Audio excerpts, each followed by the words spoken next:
on. Now, I see, I'm abbreviating a lot of our sections tonight because it's kind of weird because it's just me doing monologue. So it would be weird to throw it back and forth. So I'm skipping like quiz time because Becky does fantastic quizzes and I don't pay enough attention to know. There'll be lots, if you're watching Becky, because you might be in Naples watching right now, soaking up some sun. If you are watching, there's going to be lots of information for quiz time next week because it's going to be fantastic. And so we're going to skip that. I didn't get a quilt of the week because I was doing all sorts of show prep today. Wow, makes me sound professional show prep. It's not going to be nearly as good as it sounds like it's going to be. So I guess we'll just get right into it. We kind of teased it a little bit last week. We're going to do some history. Yeah, look at it. Get a look from everybody. And so I was like, well, I got to do a solo show. So I was just going to get a little bit more into the history. I was going to get into the sewing patent wars, but I didn't think that was good. Instead, what happened is I had somebody in here last Friday that had never sewn or was talking about getting a new machine. And she says, I'm just going to get a new machine. And the Singer's a good one, right? And I heard Eddie laugh because he was out back working on the machines at that point. And I thought to myself, then I said right away, no, that's a bad idea. And so that experience is what's informing tonight's history. We're going to do the history of Singer sewing machines. And what I really want to get into, and this is awful because people own Singers and you're going to hate me for saying this, you're probably, by the time we're done, you're going to understand why you don't want to own a Singer. And that's not that Singer didn't make good sewing machines, but Singer isn't Singer anymore. So we're going to get into the history of it. And do you have that picture of the fat guy, Eddie? Because I found that dude right there, if you're on the screen. That is Isaac Merritt Singer, the father of Singer sewing machines.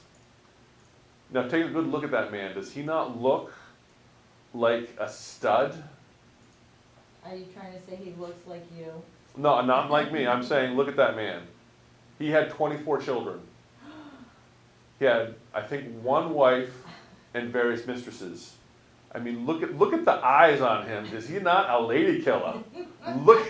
Definitely got the dad bod. So that's Mr. Singer right there. Huh. Yep. Interesting. Yep. He got his start. He started as an inventor actually. He came up with some sort of drilling thing, and he sold a patent for what would be today like $50,000 worth for. When you adjusted for inflation, he made like $50,000 off his first patent. And what did he do after he sold his first patent? How do they do? No. I mean, probably already had kids. I mean, the guy was. I mean, look at him. Just look at that man. Pocket watch. I mean, just everything. How many wives? I think he had one wife, Gene. But that's not the whole story. He had many mistresses, and like I said, there's 24 children that they know of. So. Anyway, he sold his first patent for some drilling stuff, and he takes it, $50,000. What's he do with it? He starts the Merritt Troupe, or Merritt's Players. He basically went and pretended to be an actor for 5 years touring the United States. That's the kind of dude this was. He's like, oh, I've got some money. Let's go pretend to be actors. Yeah. So yeah, he was a ladies' man, getting out there. So that was Isaac Merritt Singer. So that's and so I think it was he went out and did the traveling thing, and one of his co-stars was I think one of the second or third mistress. But anyway, apparently he's a very colorful figure, and I'm surprised there's not like some sort of Netflix documentary about the man. But so that's how he got started. He is actually an inventor and actor, and then in 1951, I've got two timelines here because I got the official corporate timeline off of the Singer site, and then I've got the research that I did. So, the Wikipedia? Oh, I went further than Wikipedia. But he got his first patent for a sewing machine in 1851. Now, he is not the inventor of the sewing machine. What they do say is he made the sewing machine useful. If you look at early patents, and I should have got some pictures up, there was a whole patent war that I was going to get into. It's kind of interesting because Elias Howe had the original sewing machine patent, but he's not the original guy. There was one guy before him that never patented it because he didn't want to put tailors out of business, believe it or not. So he's like, I'm not going to patent this because then tailors will go out of business. But there's a whole patent war. It got settled out, and they made some sort of conglomerate and some sort of group patent thing. It's very interesting, very boring. I wanted to talk about Singers. So Singer got his first patent in 1951. And let's see, I'm going to get off of theirs. what made it, and this is really interesting. A fact to keep in mind, so he started in 1851. By 1890, he had 90% market share of all the world's sewing machines. Nice. 90%. So when you wonder why Singer is ubiquitous with sewing machine, in 1890, a Singer was a sewing machine. Singer sewing machine, kind of like Q-tip versus cotton swab, or a punch buggy versus a Volkswagen. It was just ubiquitous, and so that's why, and I think that really is what carries over today, is the fact that, like I said, in 1890, 90% market share. That's a huge market. So if you were buying a sewing machine, it was probably a Singer. And so that was in 1890. What made it so popular, and I think this is really what was fascinating as I was studying this about Singer, is the machines were fairly expensive when they started, but it was right at the dawn of the Industrial Revolution. So they actually, Isaac Singer took a bunch of money and poured it into a new plant. It was the biggest factory at the time dedicated to making one product. And I can't remember the date. I'm sure it's on here somewhere. But they had the largest factory for one product right in the height of the Industrial Revolution. And it cut the cost of a sewing machine in half, which boosted their profit margins exponentially. So they really brought the cost down and made it a little more affordable. They brought it down from, I think, $2,000. When the first couple sewing machines came out, these are prices adjusted for inflation, you were looking at about $2,000 for a sewing machine. After they got the factory tooled up and running, the price for a sewing machine actually was down to, again, adjusted for inflation. I want to say it was right around $300. So that's a huge, makes it a lot more affordable. So that was one of the first things that he did. But the genius behind the man is he started another thing that, door to door, Avon, Mary Kay, door to door salesman. Singer invented that. Nuh-uh. Door to door salesman was, yes. And the reason was because it was kind of an offshoot. It wasn't, the sales didn't come first. What had happened is they decided to make these expensive machines affordable, is they started installment plans. So a Singer sewing machine was the first machine that you could buy on installment credit. The first item. So when you come in here and you finance your $13,000 Luminaire, that is a tradition long held in the sewing machine world. Wow. Because installment payments were started by Singer. And so what they did is they had these dudes that were going out collecting the payments, and they're like, well, you're already out there, start knocking doors. So their door-to-door sales force was actually their collectors that they had sent out to get the money that people owed on the machine, because this is back in the day before online bill pay, or even you could even mail the payment in. So when you take those two things together, you can understand how he got that how Singer just 90% market share. They were out there selling, and if you wanted a sewing machine at the time, there was a Singer, and then they made it affordable, and they were selling. I mean, they're hard selling, knocking doors. So that's what got Singer started, and it worked. Like I said, by 1890, they had 90% market share. So that brings us up, so that all went well until about World War. So that's going to bring us to our first machines. You have machines for visual aids, because I knew you were all going to get bored today. I have a couple older machines, but I wanted to start with the iconic Featherweight. And this just came in, I just got this last week. Check this bad boy out. This is a sweet, now I know most Featherweights look the same. This is actually, if you check the serial numbers, this is from the original batch of 10,000. Wow. So this is one of the original Featherweights, which is kind of cool. One side note, how you can tell a really early Featherweight is if you look at the tension knob here, there's no numbers on it. It's just like an old school tension knob. Not a lot changed on these. Like I said, the tension knob changed, they added rubber to the bobbin winder, and a few other minor things. But this is the original Featherweight. Now there's a couple other models, of course, before this, the 200, but the 201, this is kind of what everybody thinks of when they think of Singer. People still sew on these. I brought this one up because Singer's doing really well till about World War II. But I don't know what this has to do with the timeline, but I like the Featherweight, that's why I brought it out. But so we're getting to. I've got like different machines now for different points in the timeline. So this is. Still run? Yeah, it runs just fine. Yeah, it had it cleaned up and wherever. Yeah. Oh my goodness. Yeah, and it's a really cool one. I don't know that it's worth any more than another Featherweight, but it's a really cool kind of place to start. World War II, Singer shut down production for a while. because during World War II, everybody was going to go fight the war. So the factories actually got retooled, and they were making they had made the M1. They made M1 receivers, some sort of bomber sight, and the thing that I would love to get my hands on is they also made a 1911A pistol. Singer? Yeah, there is a Singer model of the infamous 1911 pistol, and I would love to get one. But they were making those for World War II. After the war, they sold all their their gun tooling and stuff. They had sold that off to, I think, Remington and a couple other companies. But during World War II, all production halted, and they made sewing on sewing machines, and they made this Remington. Yes, this is a Remington. But I have this up here for a very specific reason that we'll get into later.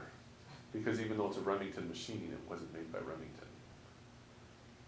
And that kind of brings me to another interesting side note on the history of sewing machines.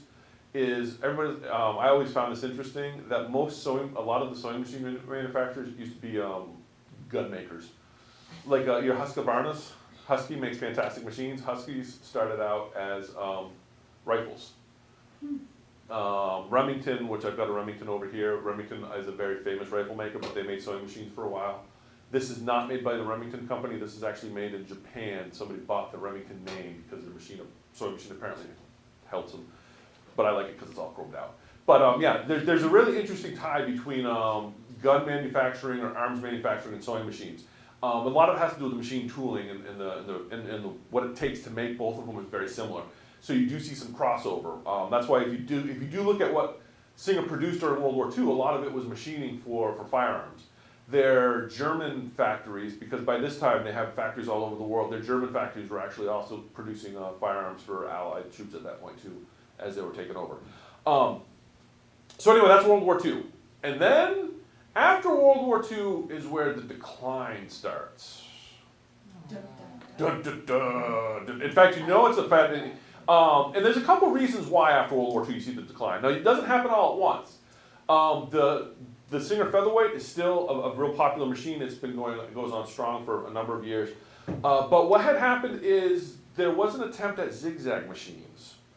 And to tell you how awesome Singer was at the zigzag machine, if you look at their official company timeline, they say, 1952, Singer introduces its Slantomatic, the first zigzag machine. And we have one of those here.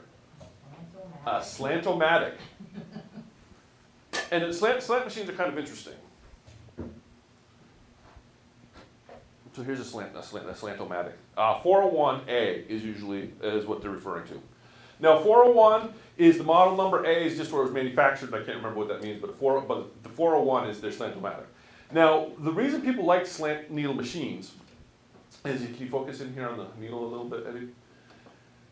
Is if you look at the needle, it slants forward instead of going straight up and down. There's a slight, you can kind of see on there how it kind of slants forward. And people, this was kind of the advertising, I don't want to say gimmick of the day, but people liked it because it put the needle a little bit further out front so you could see your needle better as you're sewing. So if you can find, when you hear a slant head or a slant machine, that's all it was doing. There was no mechanical advantage of a slant machine. It was just easier to see the needle because it was further forward. Which I was thinking of this when I was putting this together, because if you ever sewn in like the new Luminaires or a Dream Machine, they've got so much crap in the head here, it's very hard to see the needle. The lighting's fantastic, but it's so crowded there. And that was one of the things about the Slantomatic, was it had that slant head so you could get a better, it was a little bit closer. But the reason I found this funny when I was looking at the Singer timeline, they're talking about the 1951 introduces their first zigzag machine. That is wrong. Singer, if you can find them, the Singer 206 and the 306 is Singer's first attempt at a zigzag machine. It was disastrous. And that's kind of why when after post-World War II, like I said, we're into the 50s or a little bit past World War II at this point, but that's why the decline, you started to see kind of a decline in Singer, because Japanese manufacturers started making machines and they figured out zigzag. The Japanese manufacturers, Brother and Janome, had figured out how to do a zigzag better than 206 and the 306 at the time. I mean, the 206 was such a disaster, it has its own needle. It doesn't use a standard needle.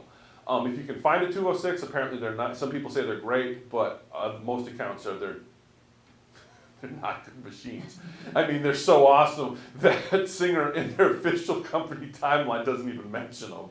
So the 206, but the 206 may have been, is kind of where Singer started to lose market share. Because if, from 1951 to 1957, Singer's market share went from 66% to 33%. Ouch.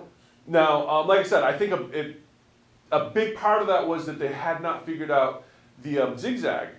That didn't come out until 1951. This one here was, what did you say? This one is this is a 57 401, but the 401 came out in 51. But like I said, the reason it was more of an answer, they were not at the forefront of technology anymore because the Japanese machines were coming out. The post World War II Japanese machines were cheaper, and their zigzag was much better than the 206 or what Singer had to offer at the time. So they saw their market share erode. What's that? That sucks. Okay, have we lost a bunch of viewers yet? I don't know. I feel like I'm lecturing. Yeah, 17 people are watching this. Well, thank you for joining us. Yeah. I'm trying to keep it interesting. I feel like It's very interesting. I was feeling it was going to be a little dry. So like I said, so from 1951 to 1957, they went from 66% market share to 33% market share. Now remember, in 1890, they had 90% market share worldwide, and now they're down to 33% market share. The other thing to keep in mind that they don't really talk about here is they're talking about market share, think also in terms of actual numbers of units sold. Post-World War II, women went back and were now in the workforce more, and there were not as many people sewing. So another thing that happened is that the demand for sewing machines just kind of fell out. Nobody was sewing, not like they were before. So there was a bunch of things that post-World War II kind of led to kind of is where the decline started for Singer. So that's post-World War II. That's kind of where the decline starts. And it's interesting, Singer knows this. So if you actually start studying the history of Singer, 1960 they start to diversify, which tells you they know they're in trouble. They come out with the 401. The other big, the one that kind of cemented their fate, if you really want to see it, we've got one here. Because these are a dime a dozen. They're a dime a dozen, and they're nicknamed in some tech realms as a touch and throw versus a touch and sew, because you just want to throw it out the window. We'll get into this in a minute. But in 1960, Singer kind of sees what's going on, that they've lost all this market share, and they realize that sewing machines aren't necessarily the future anymore, and they start to diversify.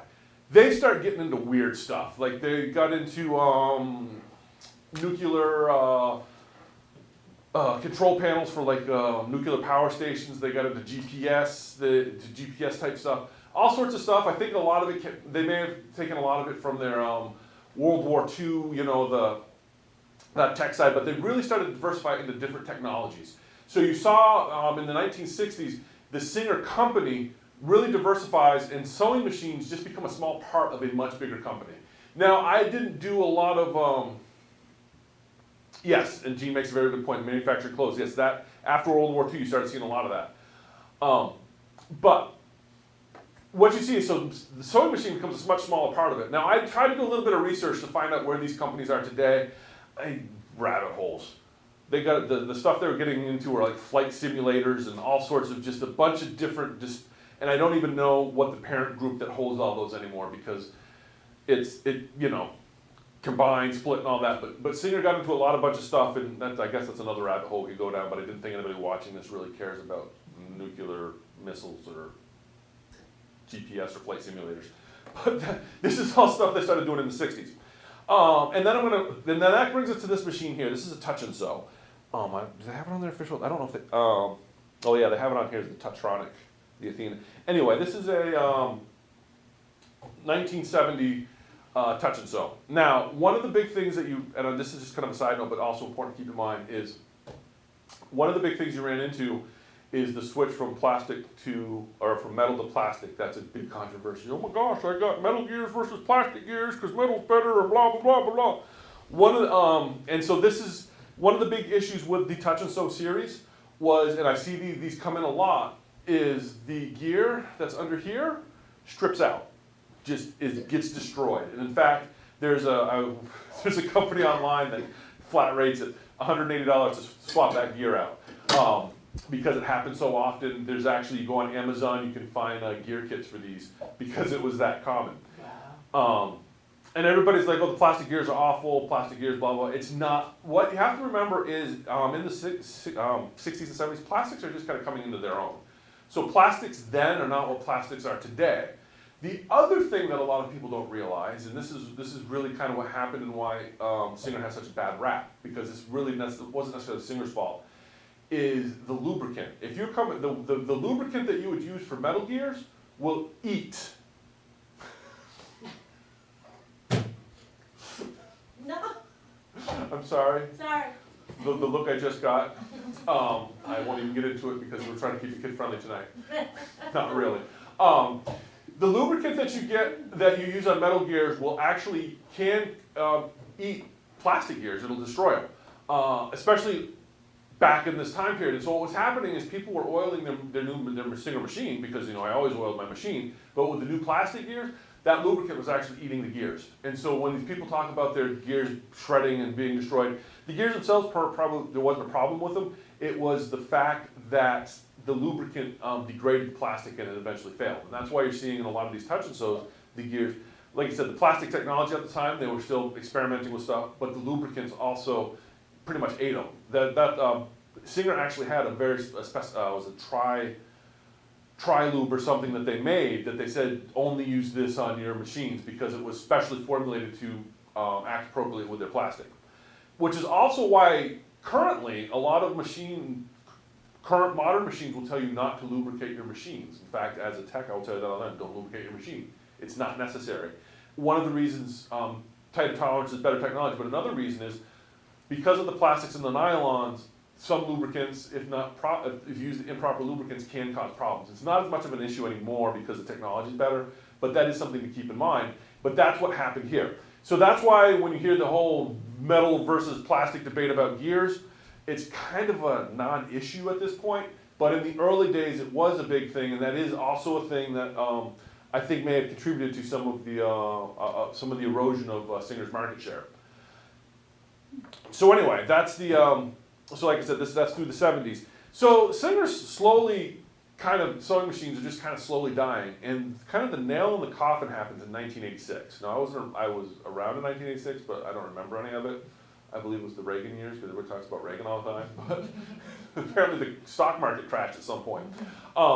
So in 1986, they spun off out of the Singer group, which had all this other weird stuff they were doing, and the sewing machine was just a small part.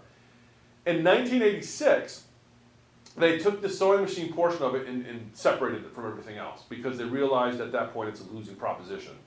You see this happen a lot of times with companies. They spin off their unprofitable or stuff that's kind of weighing down the rest of their stuff, and they kind of spin that portfolio off and then sell it. So in 1986, they spun off the Singer, I can't remember what they called it, the Singer Machine Company or whatever, and Singer Sewing Machine Company, I believe. They spun that off, and that got bought by some investors in 1987.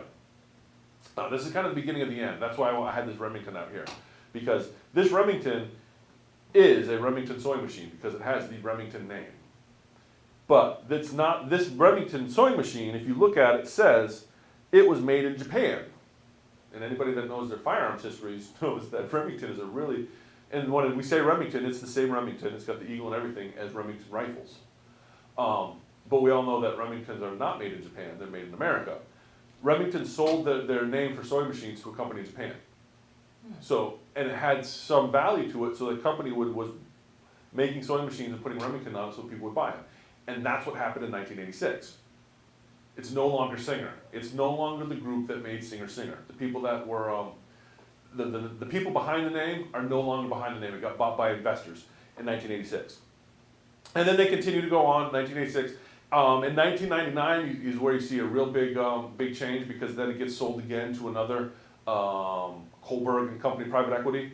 So it gets bought again. Again, not going to a manufacturing or not going private, getting sold to another and it's a private equity or investment group, not crafters or machinists. It's private equity. So they're in it to make money. They're not in it to build a better sewing machine. Wait, Yes. so it's kinda like if you went and you wanted to do a McDonald's, you're Yep. just buying the name. You're buying the name.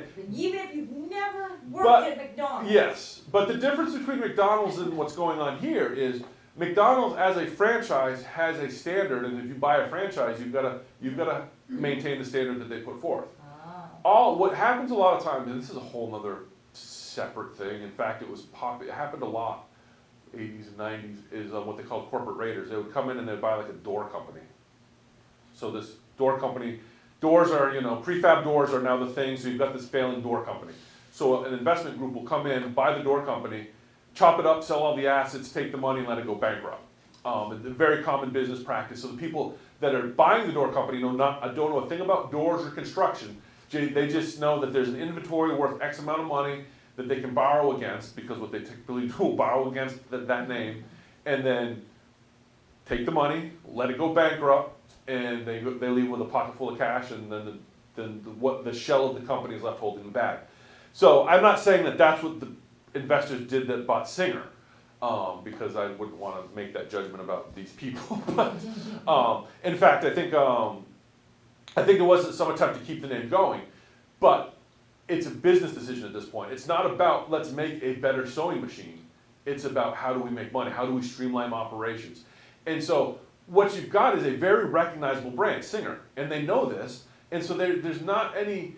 I mean, like I said, last week I had somebody come in saying, I got to buy a Singer, not knowing that the Singer you're going to buy today is not the same Singer that you bought back in 1930. But then it gets sold again in 1999 to the Kohlberg Company, which is another private equity. So they're seeing there's value in the name, and so they're selling the name. Whoever owns it sells it to make their little bit of money off it and move on. Kohlberg gets it, and this is where it gets interesting.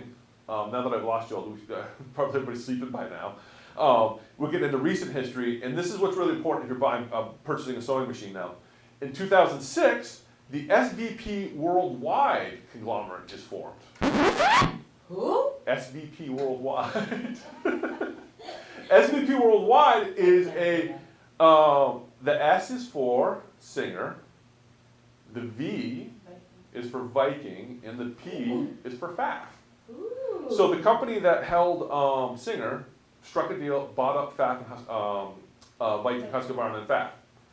So now those three companies, I had this question once, why does brother, somebody was like, why do you sell Brothers? You can buy those in Walmart. And it was like, well, because Brother, like everybody else, has different tiers of machines. And then they were like, well, I can't buy a Pfaff in Walmart. And I'm like, well, you can. They just put their Singer name on it instead of Pfaff.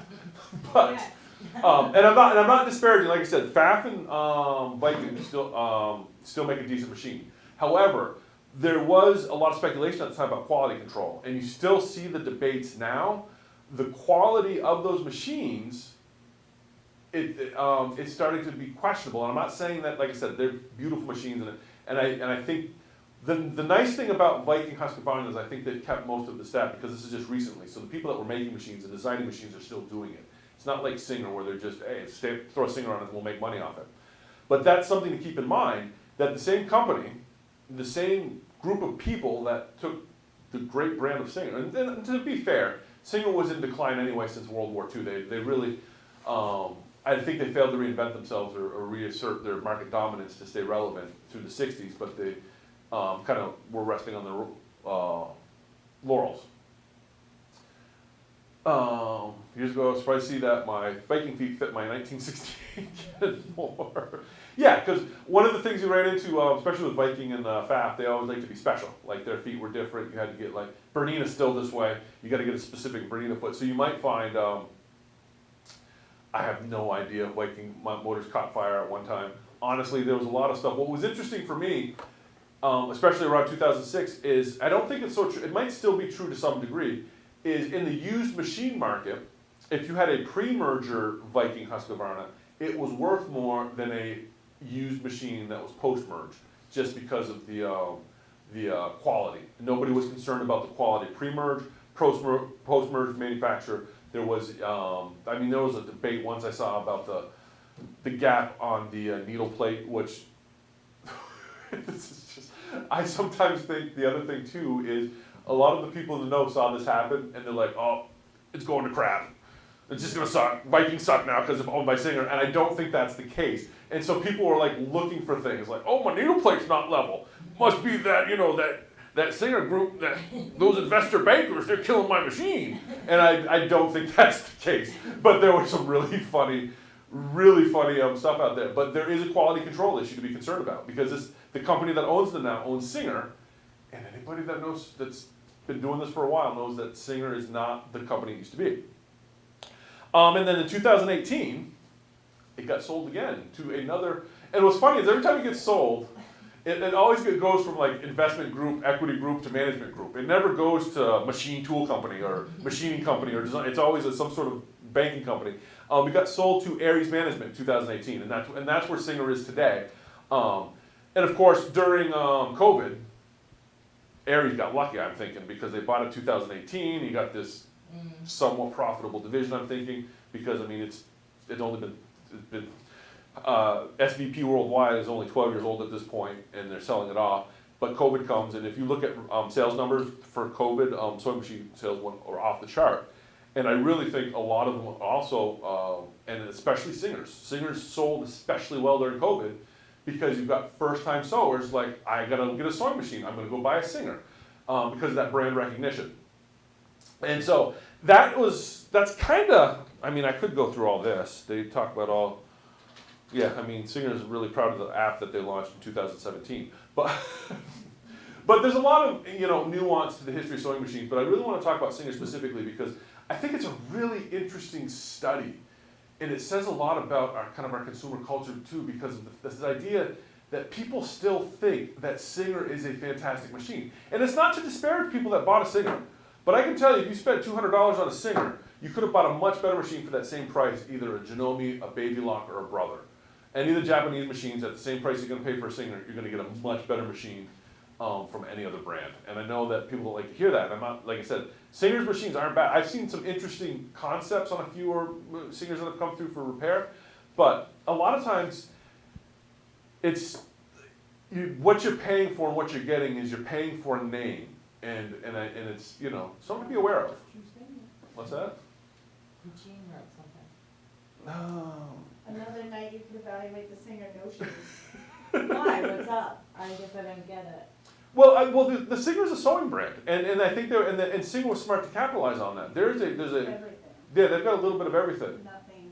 Oh, Yeah. okay, now that I think about it, like when I'm at Walmart, they Yeah. have like Yeah. everything's Singer. Yeah, and for- so- Okay. And there's okay. even you see the Brothers done this too. I think Pace Setter used to be a brand that they had.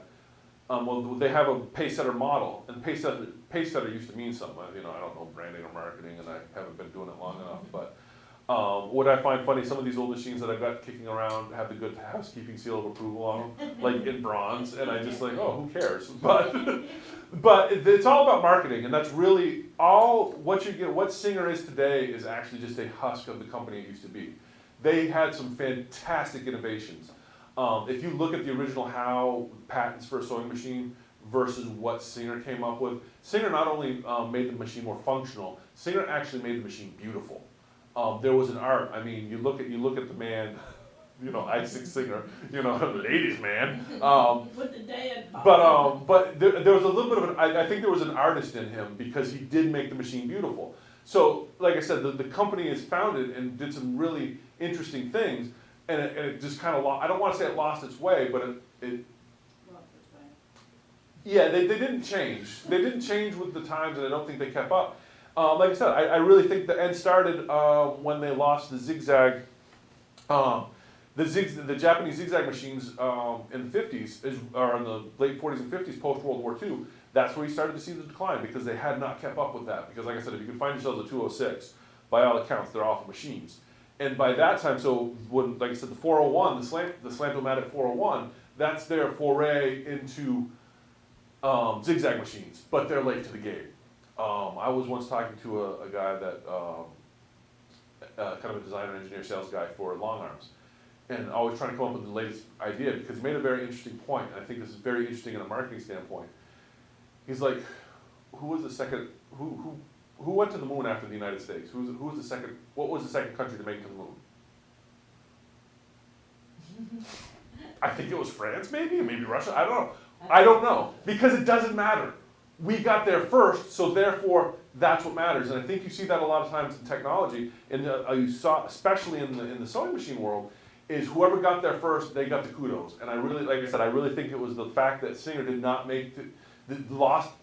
It wasn't the patent wars, you know, when you read all those, the patent wars of the 1800s. That wasn't that. I think it was the zigzag that started the decline of Singer, and then they struggled to stay relevant.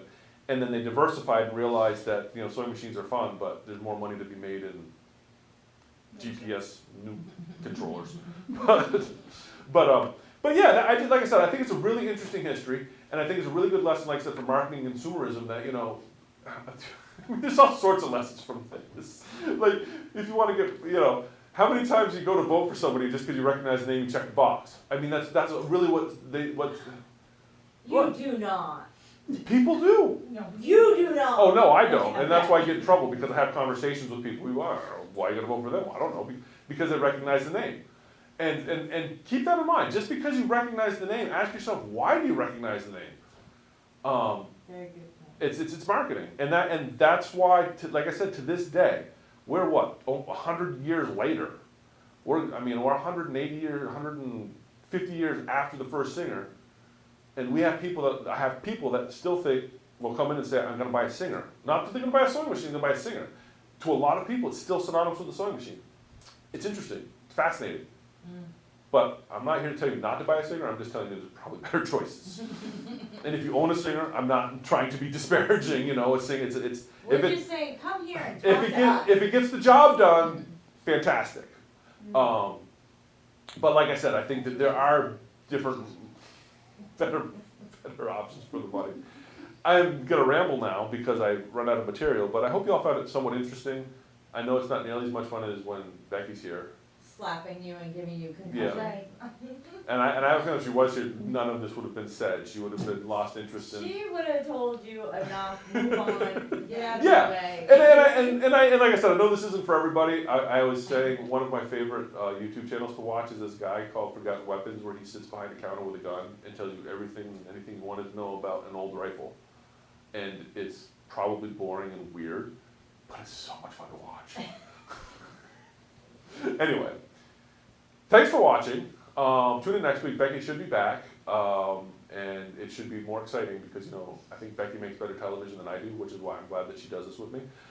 Yay! Thanks for watching, and so on, and be excellent to each other.